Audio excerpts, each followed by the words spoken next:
Welcome to Fearopoly Street, where today we are talking about Fear Street book number 11, The Fire Game, which came out March 1991.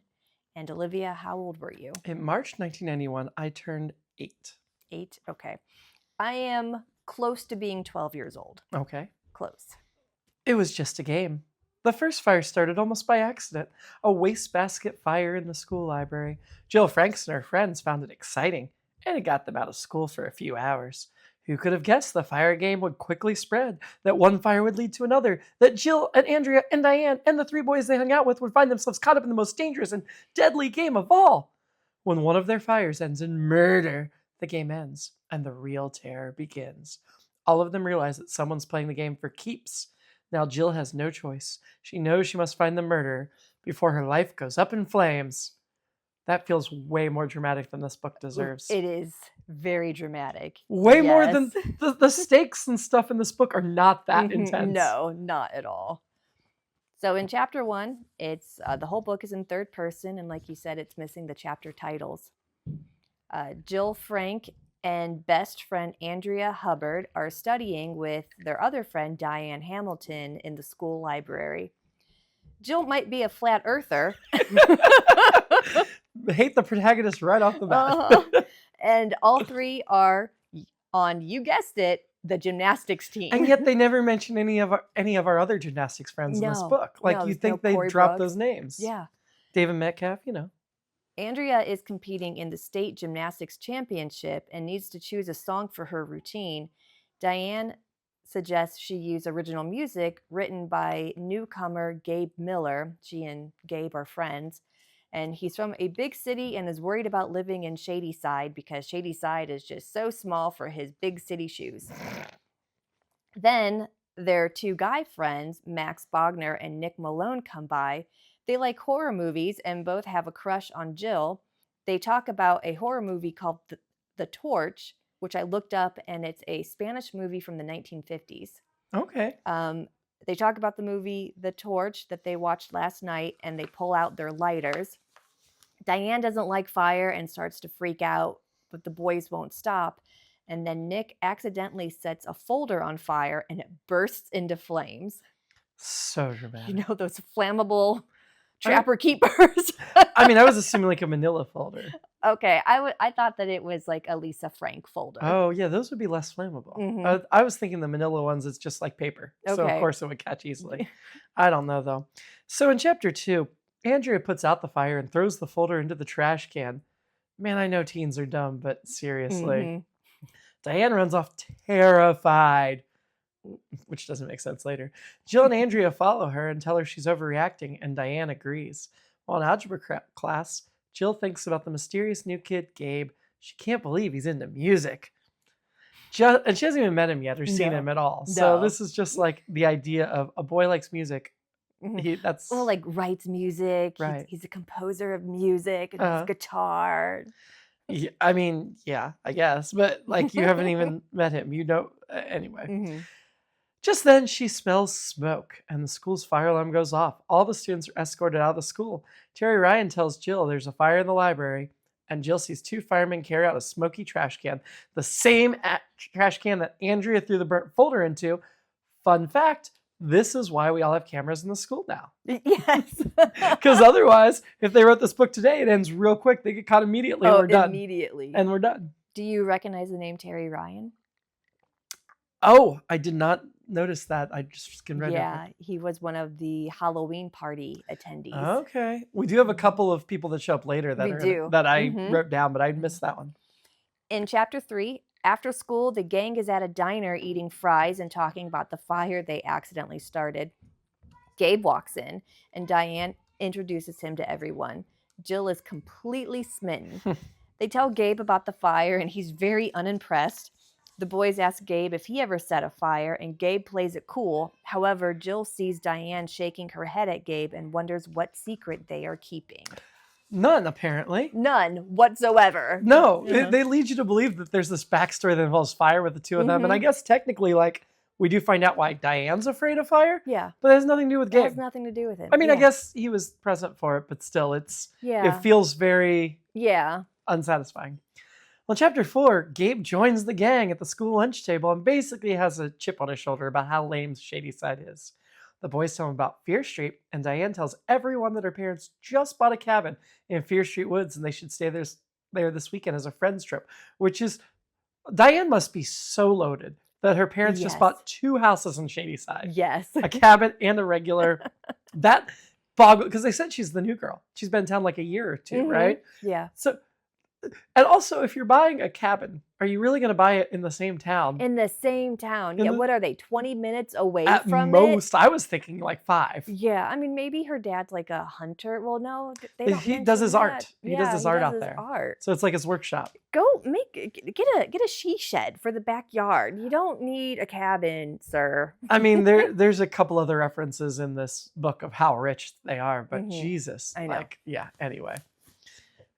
Gabe proposes Max start a fire at school so everyone can leave early. After some back and forth, Max takes Gabe's lighter and goes into the boys' restroom. Diane tells Gabe to stop talking about fire and leaves. Soon after, a burst of flame comes from the restroom and the doors fly off the hinges. That is so dramatic. It's like even it's if a there's- Schwarzenegger explosion. Even if there's some chemicals, as they later say, like, it Mhm. still feels more than it should be. Yeah. And also, nobody gets hurt. Yeah. Like, the restroom during lunch. Yeah, they talk about, like, nobody's got in there in 15 minutes or whatever. Yeah. Like, it's during lunch. It's There's during kids in lunch, there yeah. constantly. Chapter 5. The gang is at the cabin, which is described as shabby chic and haunted. Diane's parents are renovating the cabin, so a lot of tools, including a blowtorch, are lying around. Because Max started a fire, the school was let out early, so that's why they got there so quickly. Everyone is dressed in summer clothes and swimsuits except for Diane. She's completely covered, and this is where I thought she was hiding burns from a Oh, that never previous occurred to me. fire. Never This occurred is- to me. Yeah. I just like that she was completely covered in $100 bills. I just thought, like, they're so wealthy. Just making it rain. It's so ostentatious. So Nick and Gabe have a swim race, and Gabe wins. Andrea asks Diane if she can ask Gabe out, and Diane says yes because they're just friends. Later, the gang sits around a campfire as Gabe plays his guitar at them. Then Nick says he has to get the car back home, so they all clean up the campfire mess. Then Gabe picks up a candle and holds the flame directly under his hand and acts like he can't feel a thing. Once we find out what the backstory Diane and Gabe is, that's extremely insensitive and jerk Very. move to do that in front of Diane. Very. It's just, and this whole time, like, as they're talking about the fire, Gabe keeps calling the boys wimps. Mm-hmm. And at no point for a while I was like, it's really funny. He's challenging them to start a fire and he's not willing to do it himself. Now Yeah. later Later. that yeah, changes, but the way it starts is very much like, oh, he just is goading them into it and he's not gonna. Well, also during the swim race between Nick and Gabe, Nick has the lead for quite some time until at the end he slows down, and that's how Gabe is able to win. And Nick says that, oh, it's because he got like a stomach cramp Right. or something. And I thought, oh, did Gabe like poison the hot dogs or something? But it turns Mm. out like nothing ever comes No. to Nick getting a cramp because he's such a good swimmer. Did you? There was a bet in chapter 5 that I was like, what the heck? Hang on, I'm trying to find where it is because I wrote down. Yeah. So Gabe's a good athlete, said Diane, but I don't know if he can swim as well as Nick. My money's on Dick, said Jill. Really, said Andrea. It's a bet. If Nick wins, I'll let you borrow my red leather jacket whenever you want. And if Gabe wins, you have to do my history homework all next week. How much history homework are they getting? Also, we never hear that Jill did her history homework. Oh yeah. Yeah, that's So- a drop plot point. Right? It was just such a dumb bet. Borrowing the was. jacket whenever you want versus doing homework for a week doesn't seem like a No. even trade. No, I'd be like, you can borrow the jacket like up to 7 times because that's worth a week, right? I mean, it depends. If you're only gonna have homework twice that week, I think you only get to borrow the jacket twice. Yeah. Like, Yeah, that's fair. I don't know. Just feels, whatever. So in chapter 6, Jill, Andrea, and Diane are at the mall. They eventually talk about Gabe, and Jill keeps thinking about Gabe putting his hand over the flame. Diane also seems a bit bored talking about Gabe, so she goes to another store, and they're apparently eating ice cream and pay after they eat. Mm-hmm. which I've never been to an ice cream shop that you eat the ice Well, cream no, and then get like up and pay. remember like Friendlies? Because that was a sit-down Like a place. restaurant. Yeah, and so Yeah. you paid after. But yeah, if it was like Dairy Queen or somewhere, they would have Well, had to pay it's an ice first. cream shop in a mall. I don't know. Oh Maybe yeah, that's true. I don't Yeah. know. Um, but after a few minutes, Jill hears Diane scream, "Leave me alone!" Leave Diane alone. Ugh. In chapter 7, Andrea has accidentally walked into Diane in a dressing room, Oh. and Diane freaked out. Andrea apologized, and Diane says she didn't recognize Andrea, and Andrea says, "Who'd you think I was? Freddy Krueger?" Who is also burned, by the way. I loved your accent for that. That was great. You're welcome. Thank you. At home, Jill plays with her cat, Mitzi, who is probably a goner. I'm just calling it right now. Mitzi is not long for this world. Fire? Crispy cat? And then Gabe calls. He asks Jill out on a date for Saturday night, and Jill accepts, even though she knows Andrea likes him. This whole group is so freaking toxic. Mhm. Like, the asking if I can go out with your friend and then saying, it's totally cool, and it's not. That Yeah. is typical teenage. Even a little bit worse that, like, she's accepting a date that her other, like, best friend's really into without Yeah. any discussion. Also, when they're talking about starting these fires, it's only the boys. Nobody at any point dares any of the girls to do it. I feel like one of the no. Later, there's you're the whole right, thing with yeah. the note stuff. Yeah, But when they're you're all right. like goading each other into it, they never ever try to It's goad the just girls. yeah, the boys And doing it. look, it's probably because they know the girls are too smart for that crap, but still, it feels very sexist. Yeah. And That's true. I don't know. I don't like any of this dynamic. Well, that's how the boys are trying to impress the girls. Right. Right? Right, which and- is something that I find And the girls don't care awful. about the boys enough to impress them. right. Because Except Jill likes Gabe. Yeah. Well, they all like Gabe. well, Nick and Max, I think, have been friend zoned Oh, yeah. since. Oh yeah, but they Since the still very haven't realized that yet. No, they haven't. Poor boys. I know they're wasting their time. It's just, there was a plenty of realisticness to the group dynamic, but I did not like this group. No. I don't want to be friends with any of No, them. they are very toxic. So the gang in Chapter 8 gives Gabe a tour of Shadyside, with Fear Street being the last stop. They show him the mansion that burned down in Halloween Party, Book 8, and the house from the wrong number. Remember that. Where Dina and Jade were almost killed by a chainsaw, LOL. I did think it was so dumb that it was just Gabe and the gang head into Fear Street Cemetery, where Gabe dares Nick to set something on fire. Nick declines, and Gabe decides to set an old shack on fire himself. Yeah, the Halloween Party and the chainsaw, all that coming back was I liked that this chapter was full of references to past books. Yeah.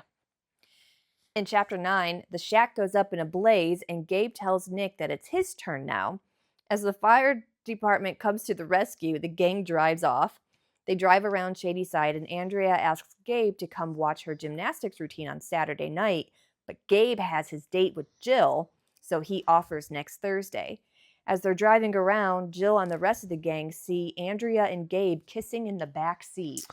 And then all of chapter 10 is Jill looking for presents for her mom because she forgot that scarf in the mall and said she was going to consider other ideas instead of just going back to get it. Mm-hmm. So now we have to spend a whole chapter of her considering other ideas. Just kidding, they never mention it again.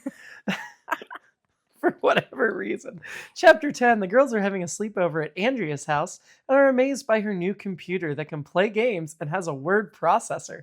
She also has a printer, so Andrea writes a poem to show off the blue ink cartridge because it's a printer that can actually handle a color that's not black. Mm-hmm. Not two colors at once. Yeah, just But a color that's not black. I like that.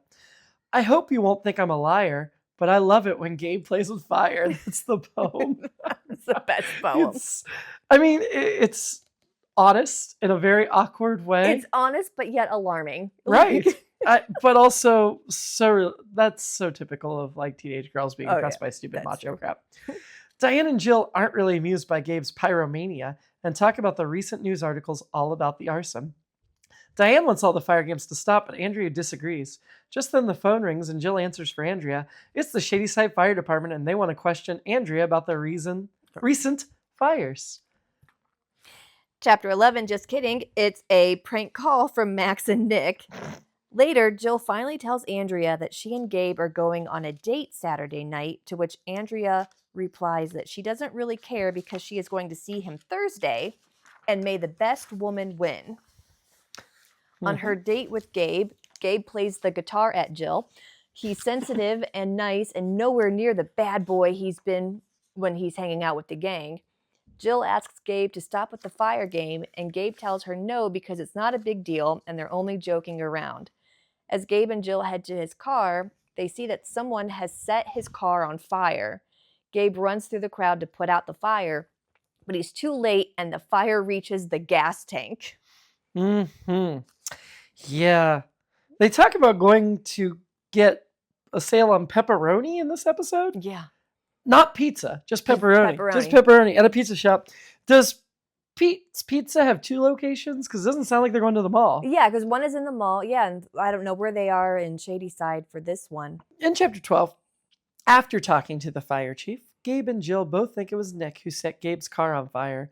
Jill calls Nick when she gets home and accuses him of setting the fire, but Nick says he was home all night watching both of the Fly movies. The original and the remake. Apparently. Then Jill calls Andrea to tell her about the fire, and Andrea thinks it's funny that her date was ruined because they're such good friends. Right. Jill goes to bed and later wakes up because she smells smoke. She walks through the house to investigate and sees there's a fire coming from the kitchen oven. She opens the door and sees Mitzi's charred body and starts to scream. So good prediction for you, sort of. Sort of. Sort of. Because guess what? In chapter 13, it was just a nightmare and Mitzi is fine. I saw that coming from a mile away. Well, yeah, because you know that when it ends on a cliffhanger like that, the next chapter is just going to be surprise. Even with the way that whole thing where she woke up, I was very suspicious that she was still asleep. And just the way it played out, I was like, oh yeah, no, this is definitely not going to be real. So Mitzi is fine, which is good because Jill is struggling with algebra and she can't handle both stressors. Sure. So Nick invites her over to study. Study. That night, Jill goes to Nick's house and she sees Nick and Max drive off. Jill assumes Nick forgot about their algebra date, so she decides to follow them. If Nick's really in love with her the way they claim, he would not just forget about the algebra date. That's very true. He would have been like making snacks, setting it all up perfect. Yeah. There's no way. I didn't believe that. Unless Nick is actually gay and into Gabe, which I guess I kind of get from the way this book's playing out. Yeah. I also think the girls are... I think Jill is in love with Andrea at the beginning when she's talking about Andrea. I think Diane has something for Jill. Oh, later, definitely. Yeah. I caught that. Yeah. I think they're just all kinds of incestuous. It is. Yeah, very much so. They're all going to have a polycule. How cute. So they drive through Shadyside and end up on Fear Street. Jill pulls over because she lost sight of the boys, and when she decides to leave, her car won't start. And then a dark figure approaches her. It's just a dog, but then something hits the windshield and she's blinded by a bright light. Oh, and she's dead, and it's her descending into heaven. Ascending into heaven. Yeah. Chapter 14, it's a police officer knocking on her windshield to make sure she's okay. She's able to start her car and then heads up Fear Street to the dead end, where she sees Nick's car in front of an abandoned house. As she gets out of the car to confront them, she sees the house go up in flames, and Nick and Max run from the house. Chapter 15, Jill goes home, distraught about Nick and Max setting fire to the abandoned house. But not before she stops at a firebox to report the fire. I had to stop reading and dig into what the heck a firebox was. Because it's like one of those red boxes that it's a phone receiver. Right. And it goes straight to the fire department. Yes, yeah. I know that. But now, because I did some research, chapter 15, they talked about a firebox. And so I looked up what the firebox was or where it would be because I hadn't heard of it. Apparently, it was used in urban settings in cities historically, but kind of phased out between the 1950s and 1970s. Okay. So, first of all, Shadyside should not be big enough to have fireboxes. No. It makes sense to have them in urban cities. Yeah. It doesn't make sense to have them in the suburbs. Yeah. Especially on some random suburban street. Second of all, even if they had fireboxes, they should have all been taken out decades ago. So that just... Well, there's some lonely pay phones hanging out in Ohio somewhere. I'm sure. I don't know if they work. Probably not. Yeah. I don't know. It just felt really... I really bumped on it because it felt like something out of time. So Jill's at home and she's all distraught. As she's watching the news, she hears about a homeless man that was killed in a fire, the same fire that Nick and Max set at the abandoned house on Fear Street. Now the police are actively looking for the people responsible, and Jill realizes she's a witness to a crime. Mm. But in chapter 16, Jill calls Nick and accuses him of setting the house on fire, but Nick denies it.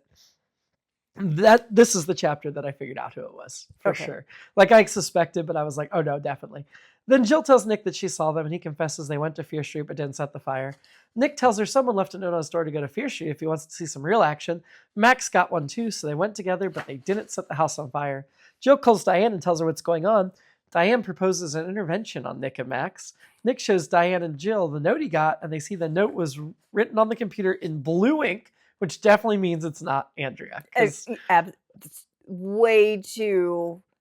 And I already thought it wasn't Gabe, even though we had recently a book where the obvious suspect was the actual person. Yeah. But I was already like doubting him once he also got involved in setting the fires and not just dared them. And then it felt so obvious it was Diane because she's been so shady. Right. I thought that it was Diane from the beginning until Andrea started laughing that Jill's date was ruined. But then a little later, I was like, no, they want me to think it's Andrea or whatever. So then I went back to Diane. Sure.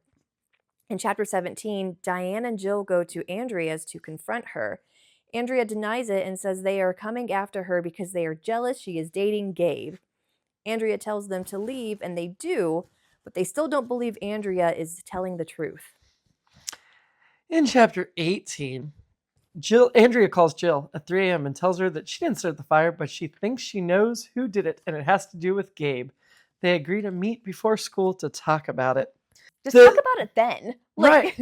Well, I think Andrea apologizes for calling in the middle of the night, and Jill's like, well, I had to get up to answer the phone anyway, so don't worry about it. I'm like, no, you had to get up to answer the phone because she called you at 3 a.m. Also, why didn't the parents answer the phone? But whatever.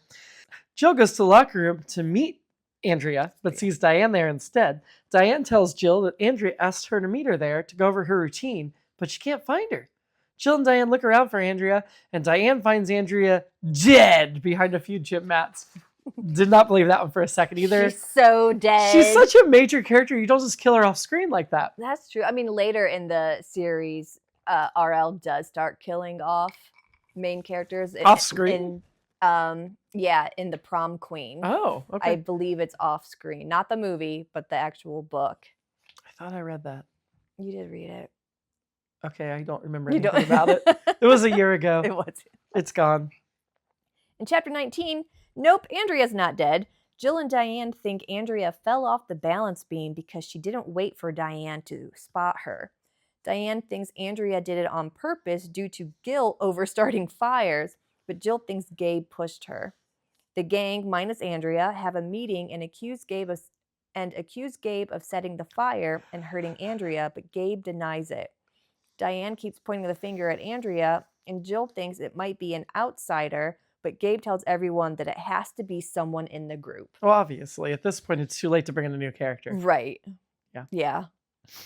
In chapter 20, Gabe drives Jill home and tells her it's best that everyone forgets about the fire game. He then asks her out on a date on Friday night, and Jill inexplicably accepts. Do not get this at all. When Jill gets home, she hears a knock at the door. It's Shady Side Police. In fact, it is Detectives Monroe and Fraser from Wrong Number. Oh, all right. That are asked the question. And they're asking her questions about the recent fires and the firebox that she pulled the alarm on. We need a book on what these detectives do, like, in their off time. I don't think I want to read books about them. I'm sorry. I feel like they are bumbling idiots. Right. They sure seem to be.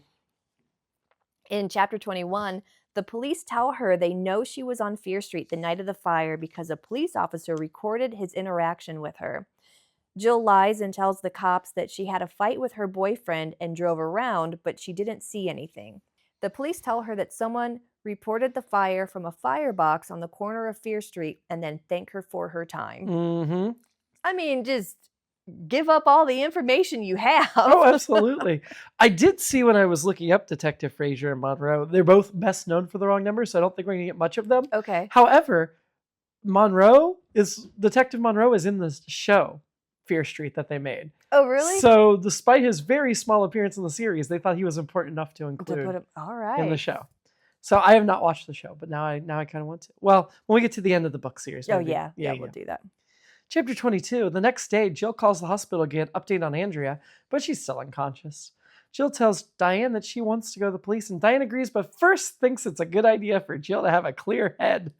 Jill tells Diane she has a date with Gabe this weekend, and Diane thinks it's best that they cancel. So Diane invites Jill over to the cabin for the weekend, and if the real fire starter isn't found by Monday, then we'll go to the police and tell them what we know. All that is red flag, red flag, red flag, and Jill is so oblivious. And Jill is so wishy-washy too, because she's like, I said yes to the date, but then the police came, so now I'm on the fence, and just...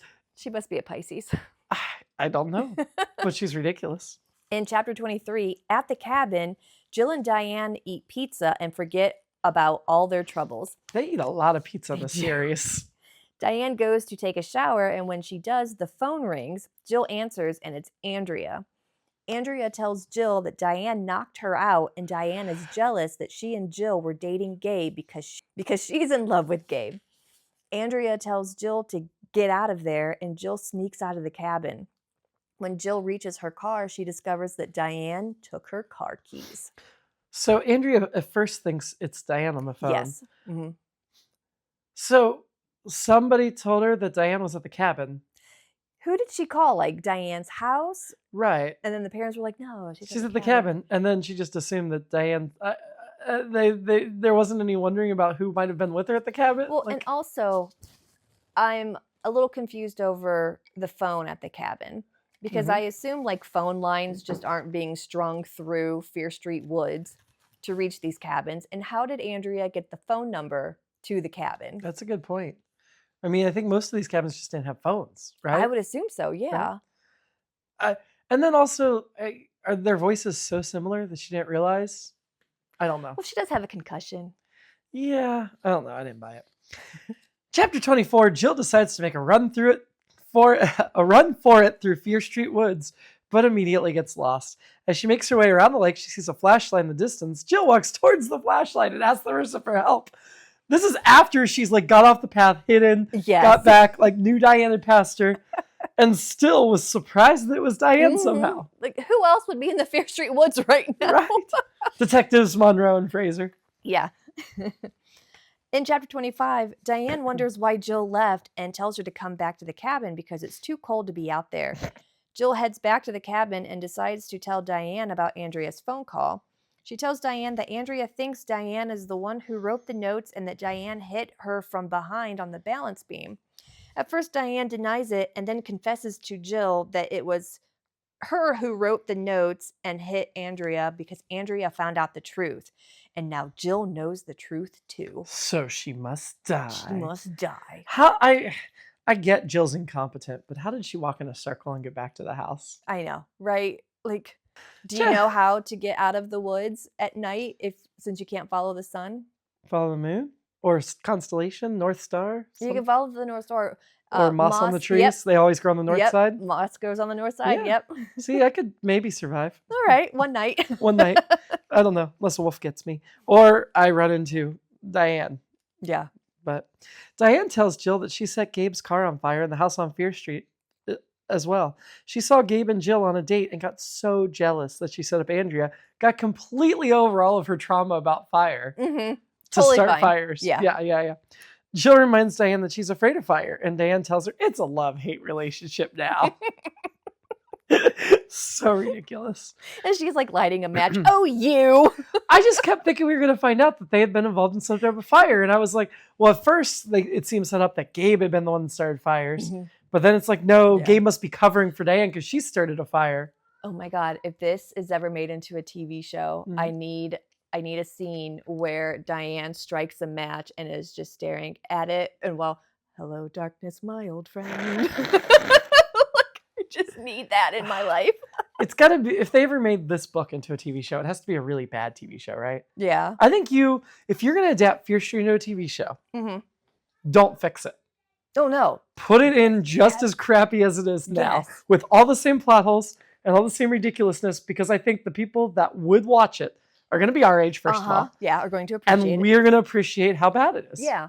I mean, that's how it is with like Tales from the Crypt episodes, Mhm. Masters of Horror episodes, Are You Afraid of the Dark, Goosebumps. Like, you can all find in each of those shows, like, oh, this is kind of crappy writing, right? Yeah. So, yeah, I think Netflix should definitely do that. I mean, if I had not read these books or was reading them with you and I turned on that TV show and it was that bad, I would probably like, this is terrible. I'm not going to watch it. But having the experience of the source material, that's what I want. I want a bad 80s show made now. Okay. We'll see. So Jill Jill goes to leave, but Diane tackles Jill. Jill sees Diane is covered in burn scars. Oh yeah, not Jello, burn scars from hip to shoulder. In chapter 27, Diane tells Jill that she caught fire when her grandma's kerosene heater exploded 4 years ago. Gabe was the one who visited her in the hospital every day and gave her a reason to fight through the pain. She knew she loved him, but he would never want her because of her scars. And now she was going to give Jill the same scars. And so Diane picks up the blowtorch and walks toward Jill. If she wants to give her the same scar, she needs to be a little more precision-like instead of going wild and crazy like her. As we get to chapter 28, it occurs to me most of these books are like 23 chapters. Is 28 the biggest? I was surprised the most number of chapters. And it's might be the shortest book we've read so far. 145. Yeah. Or 144. Yeah, so shortest book, most number of chapters. Yeah. I did notice the chapters were constantly ending, and that was kind of nice for the way I was digesting it. Yeah. But it also saves RL because it gives you a higher page count with less words because of all the partial pages. Yeah. So if we did a word count, I bet this is well under. More so than the page numbers would indicate. Yeah, I think his word counts are usually like 45,000, somewhere around there. I think 20, I don't know. I wouldn't think it'd be that much. One day I'll count. I'll just count one page and then multiply that by like, we could probably like 100 words. We could probably Google that information. You think so? Yeah, I think so. Okay. Yeah. There's some database that's got to have. I'm sure. Anyway, in chapter 28, Diane chases Jill through the cabin with the blowtorch, setting furniture on fire everywhere. Just as Diane gets the upper hand, Gabe comes in and saves the day. He tells Jill that Andrea called him and told him where she was. As the cabin burns, Gabe brings Diane and Jill outside, and as they watch, Gabe holds Diane and tells her the fire game is over. I was very surprised that they just gave such a dead end to this. There was no follow-up about the help that Diane clearly needs. There was no cute meet story about how Jill and Gabe are now going to, go watch Ringley Fire Brothers circus or something. Because most of RL's or Fear Street books, they have that cute little quip at the end, right? Yeah, like an extra chapter to just like reflect back or whatever. I agree. I was like, this can't be the last page as I'm reading it. Yeah. But I had fire games as a kid. Okay. Not I wasn't literally setting fires, but the summer after I graduated high school, my parents were gone and a bunch of my friends came over and basically like stayed the week at my parents' big house. Okay. And we had a fire pit in the backyard. And the girls that were coming over, and it was mostly girls because, that's who I like to hang out with, got obsessed with the fire pit and would bring the like gas cans from the barn that you keep for the tractors and stuff, and started like writing their names in gasoline on the yard and lighting them on fire.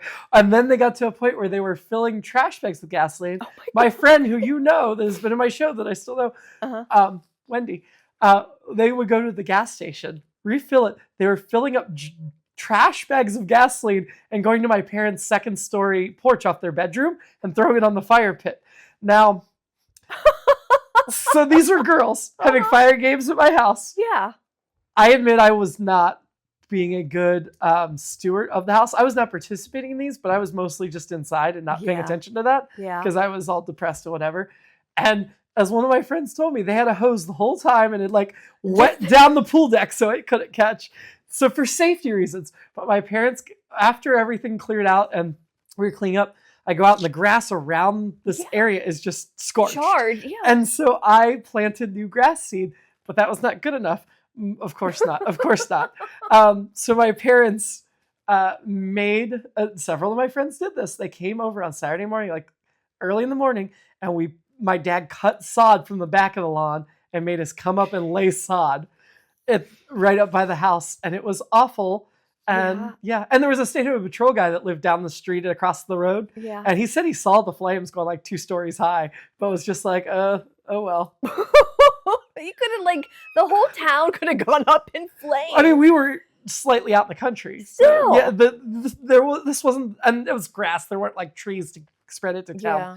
But yeah, no, it was so dumb. Whatever. But these were girls, not boys, doing all this. The only fire games I had in middle school was the girls. We would bring our Aquanet hairspray in the aerosol cans.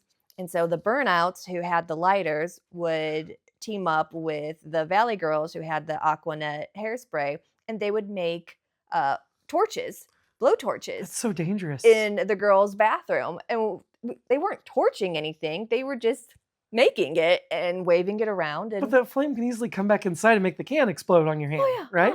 Yeah. Like, that's super dangerous. That never happened, but yeah. Okay, that's good. Fire. What people do. Ugh. So what did you think of this? It went back. I mean, not that the last one or two were like really good, but it seemed like it was starting to turn a little bit. And this went backwards in a big way. Yeah. Didn't add up. None of the characters are likable. No. Backstory never paid off. No. Still never explained why Gabe and Diane both moved to Shady Side. No. Like, being old friends. I don't know. I thought this one was a stinker. I was Yeah. glad it was short because I got through it quick. I thought this would make a good Are You Afraid of the Dark kind of episode.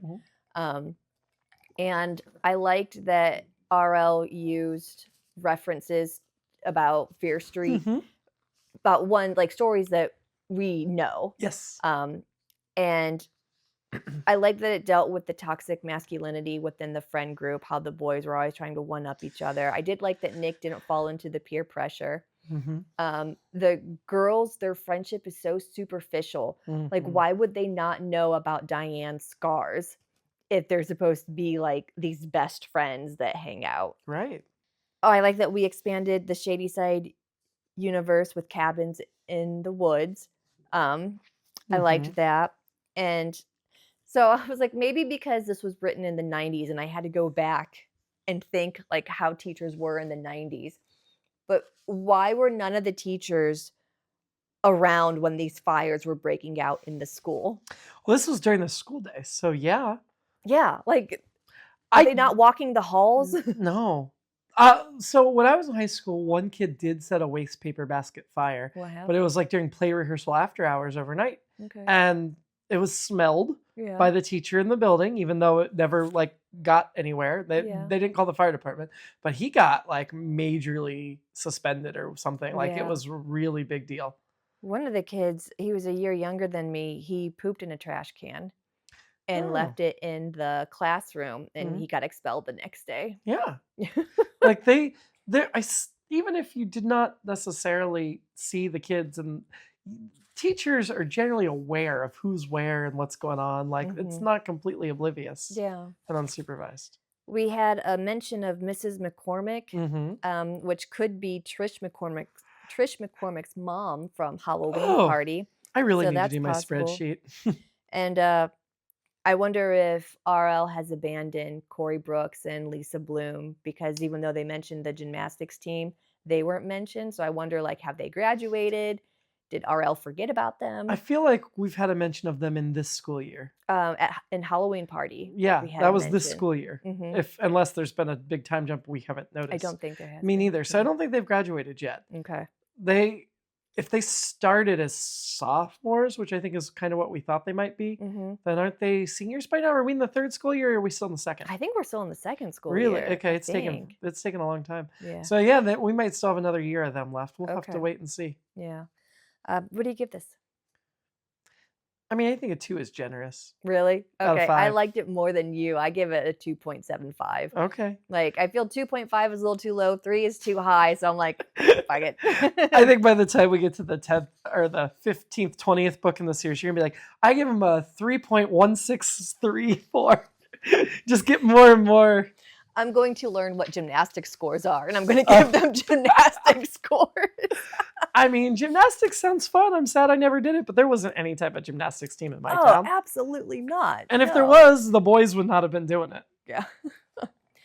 So thank you very much for listening. And for our next episode, we will be talking about the very first Fear Street Super Chiller, Mhm. which is Summer Party. Yeah, I think so. Yeah.